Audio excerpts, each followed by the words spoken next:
7 o'clock. So, welcome to Position of Neutrality. Welcome to New Freedom.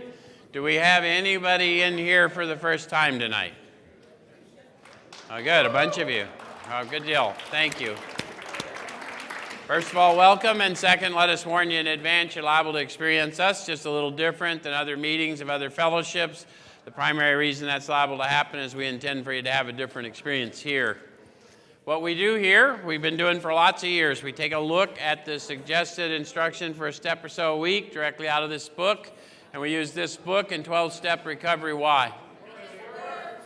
The process described by the authors of this book has been proven to work for addicts of the hopeless variety, addicts to alcohol and other substances. So what we try and do here is we try and carry this message of the spiritual awakening as a result of this step. So I'm not here telling you what the book says. I'm not an expert in what this book says, but I am an expert in my own experience. And so what I'll try and do is show you how I find my experience in this book and encourage you to have your experience. If we both do our job, we'll share a spiritual experience in this room tonight. How many of you have been here before and can witness for these folks that happens? So we've got to see a lot of hands. Those of you online, you can't see their hands, but they raise their hands because in 12-step recovery, when we speak of a spiritual experience, we're talking about a sensory experience, something tangible. You'll feel it. And when you do, I'll know, and I'll call it to your attention, because we would teach you to talk to you about the power we call God without giving you a demonstration of the power. Fair enough? So those of you who are members here, if you haven't been told you're new, your family is welcome to this meeting. They can get in at 6:15, spend time fellowshipping with you, spend the time with you at the meeting, and also at the Recovery Church on Saturday. Same thing, open the door at 6:15, come in, fellowship, and come and join your family, because we want your families to see how well you're doing at reestablishing yourself in your new life, and we want to, let them see what you're doing to grow spiritually and otherwise. And this Saturday, if any of you want to come, we're doing a baptism. We do one about every quarter. We have an interior atrium, big swimming pool. It's quite a thing. We clear out all the weight equipment. We put stadium seating in there. We've got 35 people getting baptized this week, but come and celebrate with them if you want to, because it's cool. I think that's all the announcements. Let's get started. Tonight we're going to take a look at step 4, which is that we made a searching and fearless moral inventory of ourselves. Anyone remember why we might want to do that? Well, I want to help anyone that hasn't done it. Exactly. I'm going to get armed with the facts about myself, and I'm going to get this thing. But primarily, if I've never done the inventory before, where and how do we find this power that we call God? Deep down inside. And how do we find it? Sometimes we have to search fearlessly. So the reason the very first time I might want to do an inventory is my life indicates I desperately need power. And so where and how to find this power has been revealed to me. And now I've encountered the power to outgrow fear, and now I got to quit looking out there for my happiness and go down in here and find my purpose. Make sense? So, having had that explanation, we go to page 63 of the book, and the authors, when the authors talk to us about we, who are they talking about? The first 100. So they're not talking about anyone we've met in our lifetime, because all the first 100 are gone now. That's important that we know, so that we're not listening to someone's opinion, but we're actually looking at their experience and seeing if I can somehow align mine with theirs. Does that make sense? Okay, so it says next, we launched out on a course of vigorous action. So how many of you would describe your first attempt at a 4th step as something less than a launching? So what's the difference between your experience and my experience and their experience? Is it possible, since lack of power was my dilemma, that they encountered power tangibly that I had not in my first effort? Because they said, how many of you, when you finally decided you were going to do this inventory, you didn't have to be persuaded? Had you encountered power by then? Did you think it was desperation? Sometimes that power of pursuit starts as power of desperation, yes? Okay. So next we launched on a course of vigorous action, the first step of which is a personal house cleaning, which many of us had never attempted. Though our decision was a vital and crucial step, it could have little permanent effect unless at once followed by a strenuous effort to face and be rid of the things in ourselves which had been blocking us. So, did you know that these guys are promising a permanent effect? That's kind of an interesting promise we overlook. But they said my decision, although vital and crucial, couldn't have a permanent effect unless followed by action. Does it make sense if it's a decision to join a new manner of living rather than to work through some workbook, that the rigorous action would be continuous inventory, continually advocating for my brothers and sisters? As long as I have breath in my lungs, I will advocate for my brother and sister because that's what I've agreed to do. And two, how many of you have found when you're out working with others, you feel like you're in permanent effect? So we got to let people know that I still have a job to maintain my spiritual condition. I don't get an award. I have completed my 12 because I have a job to do. I've agreed to continue to advocate, yes? Okay. So then it goes on to tell us that our liquor was but a symptom. So we had to get down to causes and conditions. How many of you discovered that whatever drug you did, alcohol, methamphetamine, fentanyl, cocaine, heroin, whatever it was really a symptom and not the main problem? How many of you, it took a while to figure that out? There's some kind of underlying cause that would cause me to return even to something destructive, yes? Okay. All right. So, sometimes that's the only thing we did have right. I don't have an alcohol problem. What I have is a problem with your attitude about my drinking. Okay. There you go. You got a pocket full of them? Who's throwing amens up? You got me confused with Chaplain Lee. He fishes for amens. I'm hoping for, one or two less motherfuckers. So, all right, so therefore we started upon a personal inventory. This was step 4. A business which takes no regular inventory usually goes broke. Taking a commercial inventory is a fact-finding and a fact-facing process. It's an effort to discover the truth about the stock in trade. One object is to disclose damaged or unsaleable goods, to get rid of them promptly and without regret. If the owner of the business is to be successful, he cannot fool himself about values. We did exactly the same thing with our lives. So I read through all that, and I apologize. I know our attention spans tend to waver because I almost get lost reading it. But because it's all, if I don't break it, read it all, and then we go back and dissect what they said, all the instructions packed in that paragraph. So what it tells us first is that we're on a fact-finding and a fact-facing process. So it's not enough to see the truth. I need to know the truth. Make sense? How many of you said, of course I use this like this, I'm an addict? So it was an excuse. So you saw the truth, but you didn't know the truth. Yes? Because you didn't know your condition to be so grave, yes? Okay. So then it says, it's an effort to discover the truth about the stock in trade. One object is to disclose damaged or unsaleable goods and get rid of them promptly without regret. So if there's one object, there must be another. So what is the object of the 4th step? How many of you have heard it's just about getting out that dirty secret? Because I've heard that messaging before, but that's not true, is it? That's just one object. There are no secrets in the realm of the Spirit, so the first thing for me to learn is there ain't nothing I ever did that's secret anyway. But the next thing I need to do is, where did they tell me this power was found? And how did they say I was going to find it? Sometimes I was going to have to search fearlessly. And in the last analysis, it's only there that it may be found. It was so with us. We found the great reality deep down within us.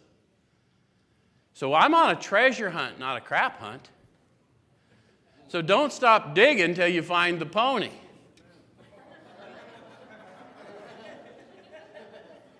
Don't get distracted by all that horse shit. Okay? There's a pony in there somewhere. I love it. All right. So, one object, right? But the fact is, I'm going to find the power and the purpose, and then I'm going to ask that power and purpose to reveal me to me so I can walk out knowing who I am and whose I am from here. Does that make sense? All right. So, they're going to start telling us what they found so we don't have to make it up. They said resentment is the number one offender. And then they tell us a little something about it. It destroys more alcoholics than anything else. Resentment destroys more alcoholics than alcohol. We put down the drink and then we get mad and we think it's safe. Anyone realize? Some of you are feeling me. I might as well keep drinking if I'm going to keep hating. Make me better at it. Or more tolerable. Or make you more tolerable. Okay? Some of us drank because it made you all more interesting. Okay. From it stem all forms of spiritual disease. From what? From resentment stem all forms of spiritual disease.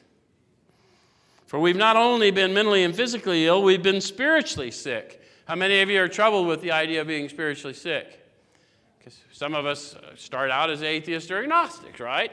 And then our mind changes as a result of the experience we have, right? So, if I don't like the idea of being spiritually sick, how many of you have seen animals out in the street, a cat, a dog, matted fur, obviously know that animal is sick? You just look at it and you can see that cat's sick. It needs help. That dog's sick. Have you seen it? You know what I'm talking about? How many of you have seen your brother and sister out there matted? How many of you knew intuitively they were sick? And how many of you judged? Both of us, right? We've judged and we now know that they were sick. So here's the thing. Spiritual sickness looks the same way to all animals. When I start looking unkempt, there's something wrong with my spiritual condition, yes? Starting to make sense now? So no one's thinking this is a theology lesson. This is just about how to help people. Okay? So, when the spiritual malady is overcome, we straighten out mentally and physically. In dealing with resentments, we set them on paper. Now, who's we? Verse 100. In dealing with resentments, how do you deal with them? Share them with a friend? So it's changed behavior, isn't it? Instead of poisoning the atmosphere, we're learning to face the truth, own it, right? Does that make sense?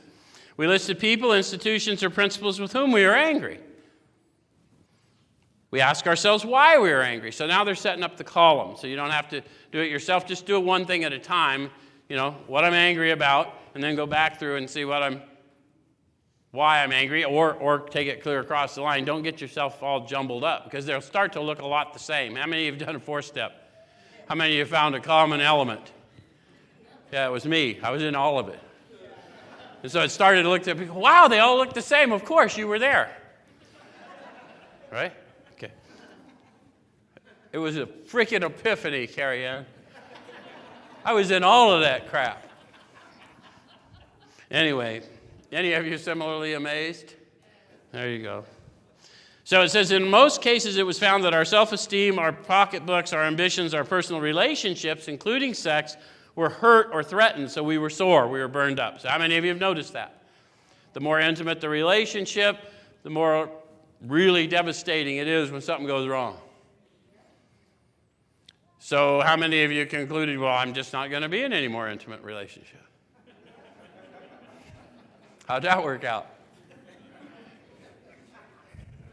So the reality was it really wasn't there.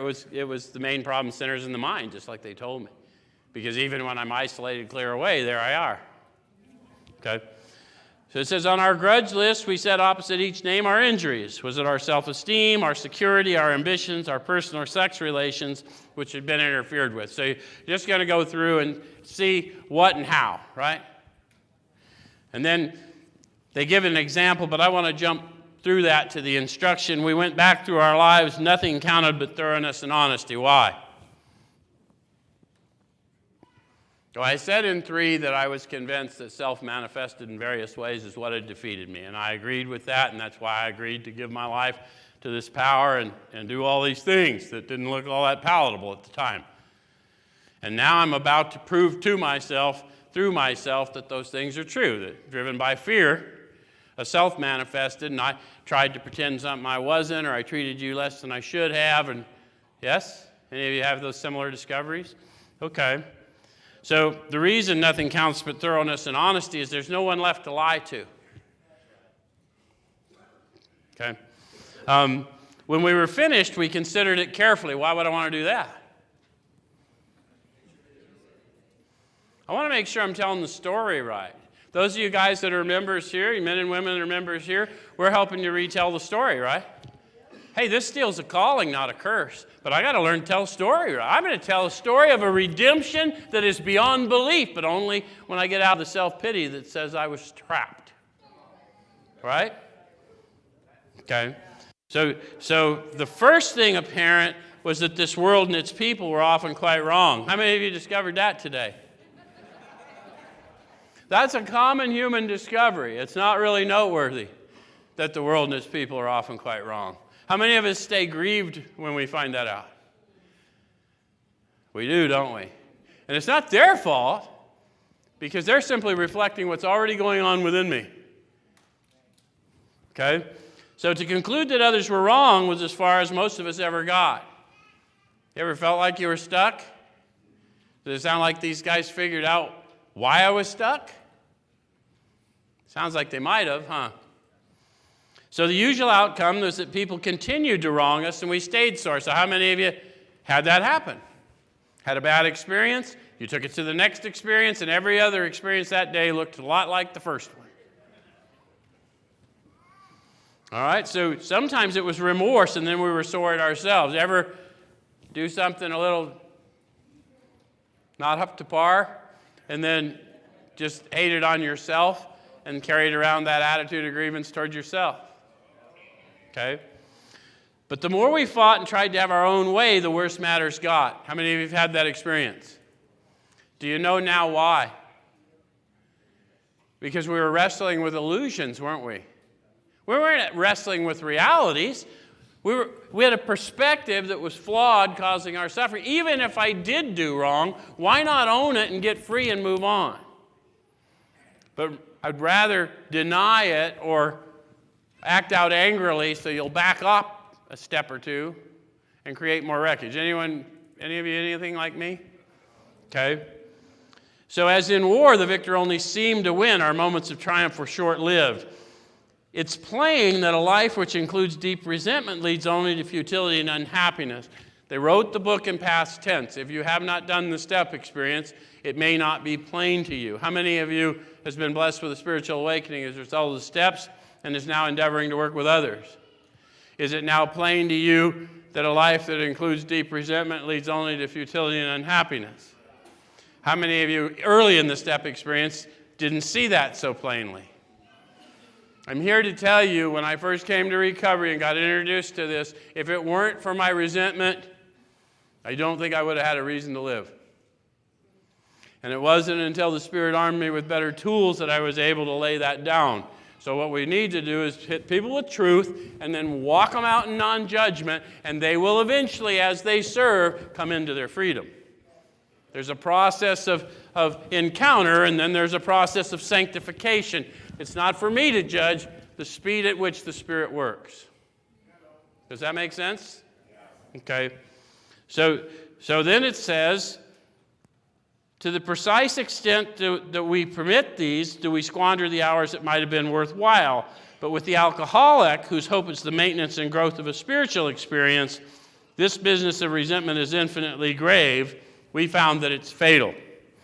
So this is where they're separating Last week we learned that people, they're just regular examples of self-will run riot. The alcoholic, of which I am one, I'm an extreme example of self-will run riot, but I don't think so. Which is why this is an effort for me to learn about me. I will know the truth, and then the truth will set me free. Make sense? Okay.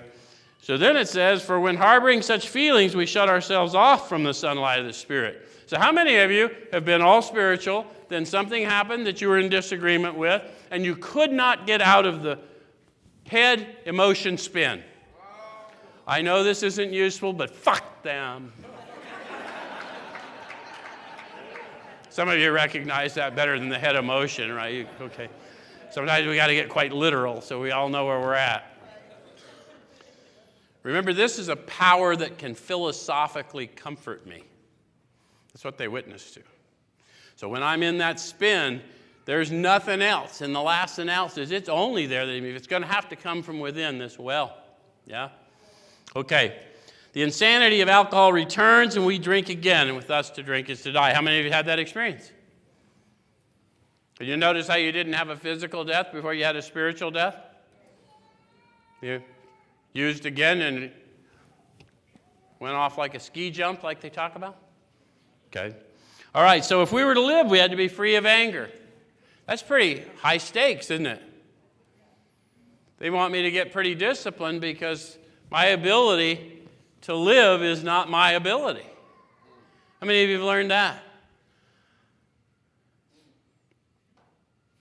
How many of you watch a whole bunch of other people you know die doing the same things you were doing?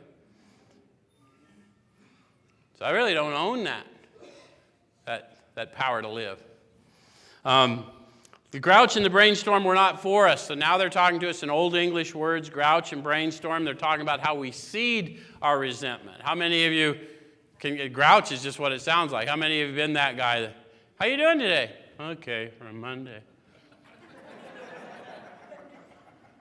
Or whatever, right? The reality is I'm just feeding this thing. And then what's brainstorm?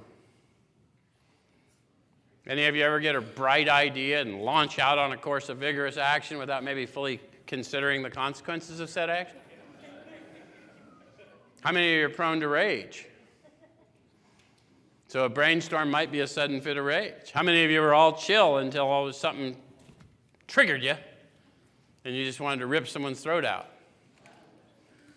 Or get them verbally?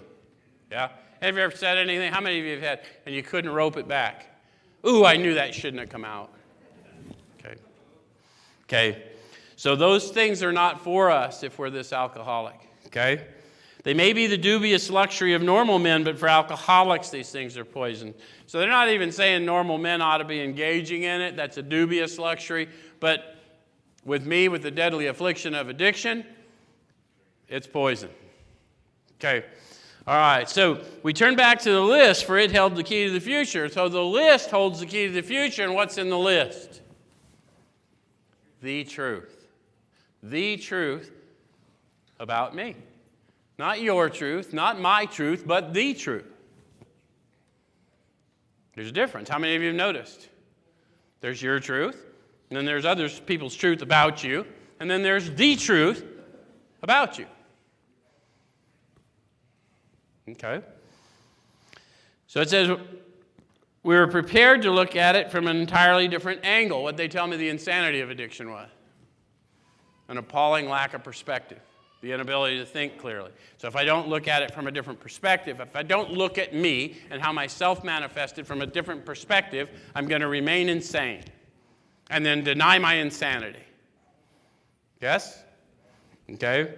So we began to see that the world and its people really dominated us. How many of you have had that discovery?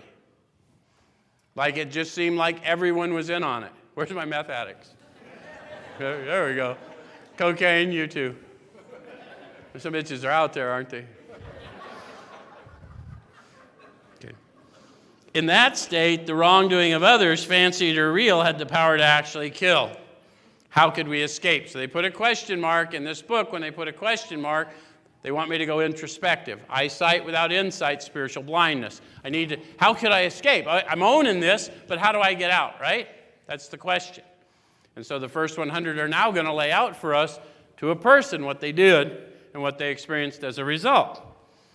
So it says that the wrongdoing of others, fancied or real, had the power to actually kill. How could we escape? We saw that these resentments must be mastered, but how? So how many of you concluded that? How many of you in your walk, you've done your inventory, you're serving others, and you still get resentments, you cop them, you cling to them, and you know they must be mastered, and you still are asking how instead of asking who? Because how is above my pay grade. I could never philosophically comfort me. Some of you got what I'm saying to you. Good. What you felt, there's the Spirit in you, right? Okay. So we could not wish them away any more than alcohol. How many of you, that's your first go? I wish I felt better. Anybody? No? How many of you tried to wish away your resentments or deny them? Okay. So there's nothing wrong with that. That's what everyone does. That's why they wrote down all the mistakes they made and what they experienced as a result to come to the conclusion that indeed there is a power greater than us that dwells within us. All right. So this was our course. We realized that the people who wronged us were perhaps spiritually sick. Though we did not like their symptoms and the way these disturbed us, they, like ourselves, were sick too. Well, that would explain why I'm caught in this prison of self. Because they have symptoms much like mine. Selfishness, dishonesty, resentment, and fear. So now, what I'm learning is myself manifests in those fears that drive self-seeking, dishonesty, self-pity.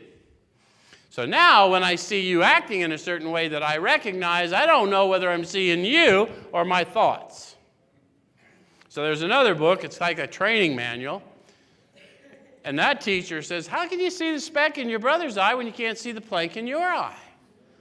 Better you should remove the plank from your eye so you can better see to help your brother. So the plank in my eye is my perspective. Remember I had an appalling lack of perspective?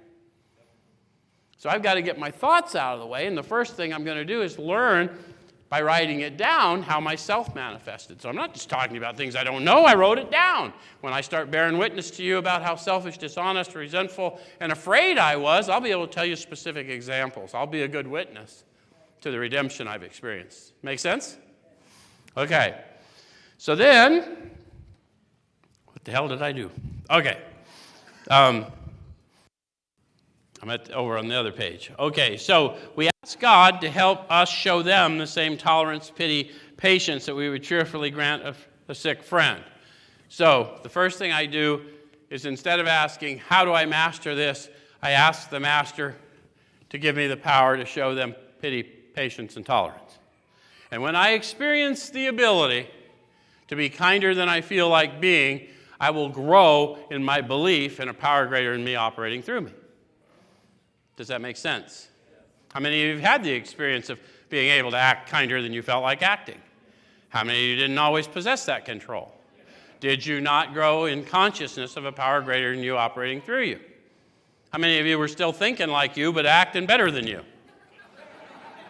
Okay. There you go. This is tangible power. We want people to see there's been deceptions over the years. Pick a group of drunks or a chair or a light bulb, and it's simply not true. It's found deep within us. It's tangible. It's sensory. It's relevant to our lives. And if we don't show people that, they go out and die. And they die a terrible spiritual death before they die a physical death. Okay, so when a person offended, we said to ourselves, this is a sick man. How can I be helpful to him? God save me from being angry, thy will be done. Now that's pretty simple. Even if you're not at all religious, this is a sick man, how can I be helpful to him? God save me from being angry. Those of you who don't like the word God, what do we exchange it with? Power. So when I say God, you say power. Power saved me from being angry because I have experienced power greater than me that allowed me to at least not act out in my anger. So I know that's real. No one's asked you to believe in anything you haven't saw, felt before you believed, right? Okay. So we avoid retaliation or argument. What's that mean? It means like they felt like retaliating and arguing but they suppressed it somehow. Yes? Okay. We wouldn't treat sick people that way. If we do, we destroy our chance of being helpful. How many of you have learned that in our fellowships? You ever noticed how annoying some of us can be? Have you been able to manifest some love through you to try and show some understanding that you really didn't possess? If they knew what you were thinking, they would be destroyed. I'm the only one, huh? Saw that guy, you're like, I hope that son of a bitch never talks to me. Can you be my sponsor?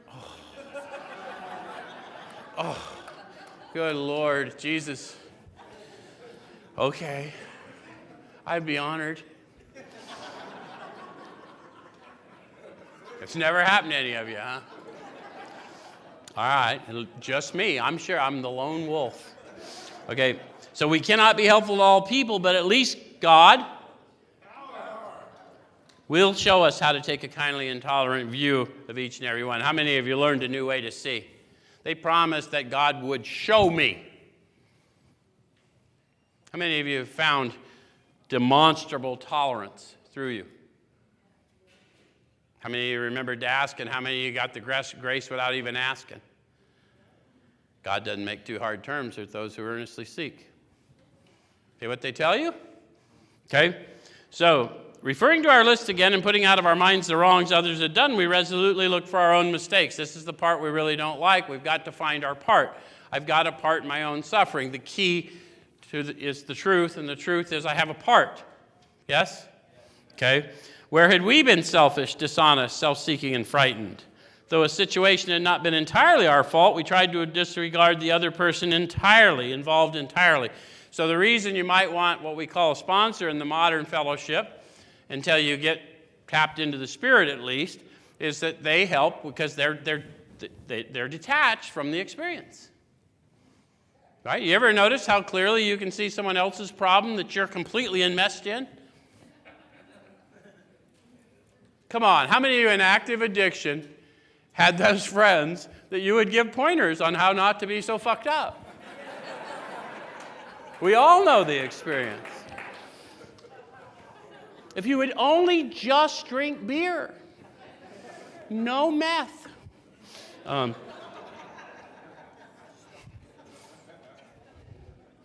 right, so where were we to blame? Back to eyesight without insight. I got to go see. And listen, guys, we're not suggesting you have a part in everything. If you were harmed by people, it was no fault of yours. No one's saying you have a part. But what we are saying is your unforgiveness is killing you. Does that make sense? Okay. So the inventory was ours, not the other man's. When we saw our faults, we listed them. We placed them before us in black and white. We admitted our wrongs honestly, and we're willing to set these matters straight. So first I own it, and then I'm willing. And why am I willing? Because I want what they have, the absolute certainty that my Creator dwells in my heart and lives in a way which is indeed miraculous, because it's a sensory experience. So whatever it takes to get there, the same reason I'm willing to do leg day at the gym, is I need to get fit. Okay? All right, so notice that the word fear is bracketed alongside the difficulties with Mr. Brown, Mrs. Jones, the employer, and the wife. This short word somehow touches about every aspect of our lives. How many of you have figured that out? That fear, whether you wanted to call it fear or not, drove a lot of your life. Okay? It was an evil and corroding thread. The fabric of our existence was shot through with it. It set in motion trains of circumstances which brought us misfortune we felt we didn't deserve. But did we not ourselves set the ball rolling? No one expects you to know the answer to that till you've looked back and seen how fear drove you and see what self-seeking that drove. Yes? And then you'll get a sense. Sometimes, even if I didn't know that I was intentionally doing a harm, I did something I thought out of kindness and then copped a resentment because they didn't respond appropriately. Any of you ever do that? You'll learn that when you try and help people. How many of you have sat down with that real annoying guy that spends like 17 hours of his just telling you this tedious fucking story about every detail of his life? And after you've wasted like an entire lifetime with this cat, he calls you and says, hey, dude, it's not working out between us. Some of you have had that experience too, huh? So I had an attachment to that. It wasn't his fault, right? Anyway, so notice that the word fear is bracketed alongside. Oh, what did I do? There I go. Sometimes we think fear ought to be classed with stealing. It seems to cause more trouble. We reviewed our fears thoroughly. We put them on paper even though we had no resentment in connection with them. So how many of you knew that yourself can manifest, and you may not have a resentment connection with it, but you have a fear that may have been driving you in various manifested selves all your life? Any of you catch what I'm saying? How many of you are drinkers? I got drinkers here? How many of you were like me and closed the bar every night? No matter how sick you were, no matter what shitty little bar it was, I would stay because I was so afraid if I left I was going to miss something. But it kept me anchored in a bar stool or a trap house, or wouldn't allow me to commit to a good relationship. Start to see what I'm talking about? Or settle for a bad relationship because I'm so afraid I'm going to miss something. Okay, so you might want to look at your fears, because some of those, again, fear is the thing that's causing the self to manifest, that's causing me to act in ways that I don't recognize, not in line with who I am and whose I am. Yeah? Okay, so we ask ourselves why we had them. Wasn't it because self-reliance failed us? So I got to go again. Have I tried this before and it didn't work out and it was embarrassing for me? How many of you have had that experience? Because we get kind of beat up out in addiction, yeah? And a lot of things we used to think we could do while we were loaded, and for a while we couldn't, and all of a sudden we couldn't, and now we're thinking, what will they think? Maybe I can't. Any of you had similar thoughts? Well, self-reliance may have failed me, but I'm not reliant on self anymore. I'm reliant on the great reality within. So if I remind myself of that, then whatever happened in the past is not what's happening now, because I'm a new creation. Does that make sense? And you have to walk in that to prove the power to you through you, because we all suffer from a little condition called doubt. Okay? So self-reliance was good as far as it went, but it didn't go far enough. So no one's telling you not to be confident in your newfound identity. All we're saying is know that the power you access is not your power. It flows through you, but not of you. Yes? Okay, some of us once had great self-confidence, but it didn't fully solve the fear problem or any other. When it made us cocky, it was worse. So now they tell me what my main problem is, right? My main problem is not alcohol, methamphetamine, heroin, cocaine. My main problem is fear. And fear causes a self to manifest that demands control. So what I'm really suffering from is a control addiction. And the only thing powerful enough to overcome a control addiction is a little substance called faith. Does that make sense? So we're going to have to strengthen our faith by serving and bearing witness, and yeah? Okay. So now I know that the addiction, that's why it's just a symptom, because the addiction's to control, and the substance was my effort to control my perspective. Philosophically comfort me. How many of you, where's my heroin addicts? You get some philosophical comfort from that, don't you? What? Who gives a fuck about that? Okay.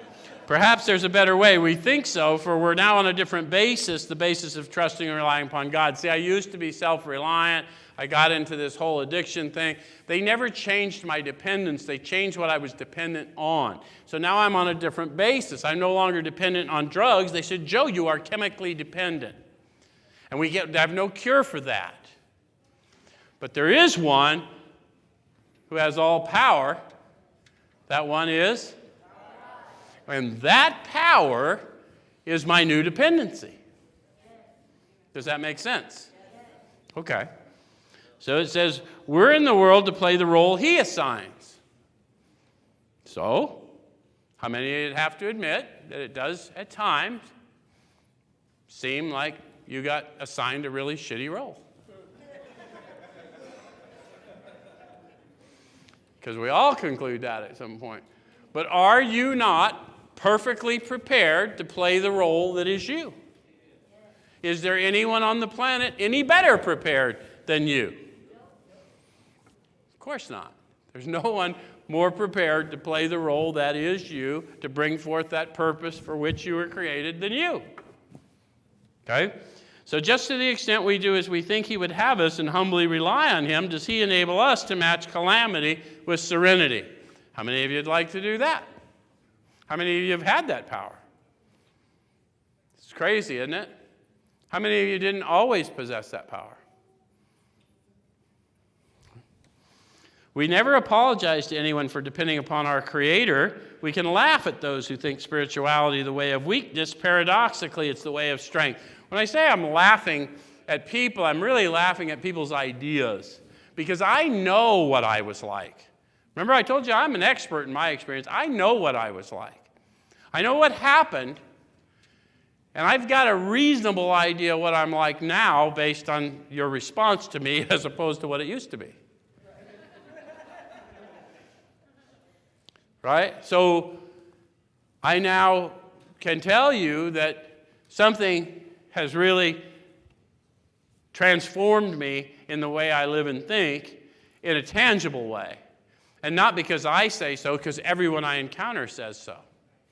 As a matter of fact, I spend a good part of my life denying that it's me, and so I have to laugh at them thinking the me that I know me to be could do the things that this power has me do. Anyone know what I'm talking about? Okay. All right, so the verdict of the ages is that faith means courage. All men of faith have courage. They trust their God. We never apologize for God. Instead, we let him demonstrate through us what he can do. I see the Facebook post all the time. Don't talk about it, be about it. That's what they said. Don't tell me what God does with you. Show me what God does through you. We just ran a little newsletter article about the best sermon is watched, not heard. Yep. Okay. So we ask him to remove our fear and direct our attention to what he would have us be at once we commence to outgrow fear. So those of you that are new in the prayer thing, we're beings, not doings. We spend a lot of time asking, what do you want me to do? What do you want me to do? And it's the wrong question. Remove my fear and direct my attention to what you'd have me be. And I'll usually get a pretty simple instruction to be honest, be faithful, be quiet. I get be quiet a lot. All right, so now about sex. Okay, everybody's getting squishy now. Many of us needed an overhauling there, but above all, we tried to be sensible on this question. It's so easy to get way off the track. Here, we find human opinions running to extremes, absurd extremes, perhaps. One set of voices cry that sex is a lust of our lower nature, the base necessity of procreation. And then we have the voices who cry for sex and more sex, who bewail the institution of marriage, who think that most of the troubles of the race are traceable to sex causes. They think we don't have enough of it, or it isn't the right kind. How many of you have found yourself on both ends of that spectrum? Procreation only, not enough of it, not the right kind. Come on, where's my meth addicts? I know you some bitches. Whips and chains and leathers and feathers.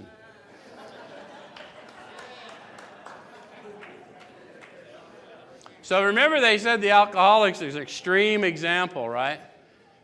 How much more extreme can I be than from pillar to post? Not enough and not the right kind. Yes? Got what they're saying? Okay. They think we do not have enough of it or it's not the right kind. They see its significance everywhere. How many of you have been that guy? See the sexual innuendo in virtually everything. Come on, where's my guys? I know we're silly. We're like school kids. No, I'm the only one? Fuck, here I am again. Okay. One school would allow man no flavor for his fare. The other would have us all on a straight pepper diet. We want to stay out of this controversy. It's not for me to judge. Right? It says we do not want to be the arbiter of anyone's sex conduct. Why? Well, they said because we all have sex problems. We'd hardly be human if we didn't. So that's a common frailty of the human race. And so that makes me a particularly poor judge in that matter. So it says, what can we do about them? That's the truth, right? What can I do about them? These obsessions. What could I do about the obsession to do all the other things I did? Again, what isn't the right question? They've already going to start teaching me the principles. It's not about the what, it's not about the why, it's not about the how, it's about the who. Right? The who. We're going to get a shirt. Okay. All right, so we reviewed our own conduct over the years past. So instead of keeping an eye on the rest of the world, I'm just going to see how I've performed thus far. Where had we been selfish, dishonest, or inconsiderate? So it's not enough to check the boxes. I know I just talked to somebody, there was a worksheet in the Joe and Charlie tapes, and everyone got in the habit of just somehow plagiarizing that worksheet, and they'd just check, yes, selfish, dishonest. Look, all humans are selfish, dishonest, and inconsiderate on an ongoing basis. So what I need to know is the facts about me. So how was I thinking? How was I acting selfishly? How was I thinking? How was I acting? Who did I lie to, and what did I lie to me about before I could lie to you? Right? Because it really doesn't matter how I lied to you. I lied to everybody because I didn't know the truth. But in order to lie to you, I had to lie to me first. You weren't able to handle the truth, or if you knew the truth, you wouldn't like me, or whatever. So I had to lie to me first. I need to know how I'm dishonest with me. Okay? And then inconsiderate seems like just means I never considered, and because of my appalling lack of perspective, of course I never considered. Right? And I can write down many examples. Okay? And then it says, whom did we hurt? How many of you have a fairly long list? There's probably a list of people we don't even know. Yeah? Okay? Did we unjustifiably arouse jealousy, suspicion, bitterness? Might want to ask yourself, is there justifiable jealousy, suspicion, bitterness? It's a deep question because there apparently is justifiable jealousy, or I wouldn't find it biblically. But I don't know that I possess the justification. For you deep philosophical thinkers, Chap will school me later if I did it wrong. He's here now. He's keeping an eye on me. When you weren't here, I was bad, Chap. Where were we at fault? What should we have done instead? So they want me to know, number one, that the answers for me are in me. Just what I want you to know. The answers for you are in you. No one in any room you've ever been in has the answers for you. The answers for you are in you, but we will help you unpack. Does it make sense? Okay. And then it says we got this all down on paper and looked at it. I like to point out to people, if you haven't been told, the essence of your 10th step for a lifetime is right there in that paragraph. So you're going to inventory your thought life for the rest of your life based on those questions. And you're going to see how yourself's manifesting in real time so you can walk consciously. Okay? So then it says, in this way, we tried to shape a sane and sound ideal for our future sex life. So how many of you want a future sex life? 5 of you. Thank you. 2 more, and the rest of you are lying. So, and what they said is a sane and sound ideal. So it's not really even about sex, it's about relationships. And all of us want a sane and sound ideal for our future relationships because we're tired of being in not so sane and sound relationships. Yes? Okay. If we tell people what this is really about getting a sane and sound ideal for my future relationships, I don't know why any human would not want to do this. But we got to tell them that this is what the product is. We subjected each relation to this test. Was it selfish or not? So I'm trying to get absolutely unselfish. And the only way that's going to happen is to keep my thoughts constantly on you and how to meet your needs instead of focusing on what's in it for me. Yeah? They're helping us to learn how to meditate. They're going to talk about meditation for the first time in this thing. And the way I do it is, how would I like to be approached if the roles were reversed? I've got to keep thinking of you. I've got to keep retraining the mind. Do not conform to the ways of this world. Rather be transformed through the renewal of your mind. Okay? We ask God to mold our ideals and help us live up to them. Who's going to mold my ideals? Power. How many of your ideals were one thing and you've surpassed your ideals? Like you've turned into a better human than you wanted to be. I have. I'm not as good a human as I'd like to be, but I'm a better human than I ever wanted to be. Anyone relate to me? Or am I all alone again? All right. So we ask God to mold our ideals and help us live up to them. We remembered always that our sex powers were God-given and therefore good, neither to be used lightly or selfishly, nor to be despised and loathed. Whatever our ideal turns out to be, we must be willing to grow toward it. This is where I got to get honest. I can tell you I've got a different ideal than you, but I'll demonstrate it by whether I'm willing to grow toward it. Because that must isn't a rule. Remember, they told you this was suggestive. The must is indicated by my actions. Faith without works is dead. It's a no-brainer. Why did I write all this crap down and bring up all that suffering again if I wasn't willing to grow through it? Does that make sense? So if it's not really your ideal and you're just trying to come up with another excuse, you're not lying to me, you're lying to the Creator. Not that that's going to do anything but perpetuate your suffering, but we already know that. That's not biblical. I lied to me for years in active addiction. I'll quit tomorrow. Perhaps I overreacted. We must be willing to make amends where we've done harm. Again, a no-brainer. I'm willing to make amends because I know it's going to get me more spiritually fit. It's going to require that my ego get in check. Yes? Provided we do not bring about still more harm in so doing. In other words, we treat sex as we would any other problem. So this is where they're telling us, they're revealing to us, it's really not about sex. That's just a common human problem. It's about all relationships, people, institutions, principles. Yes? And we need to know that because if I'm having a difficult time in creation, I need to check in with Creator. Because it's not about how and it's not about why, it's about who. Always about who. Does it make sense? Okay. So in meditation, we ask God what we should do about each specific matter. Pretty simple, right? The right answer will come if we want it. There was a promise and a condition. Did you catch that? How many of you have prayed for guidance? Got the guidance. Thought you could improve on the guidance.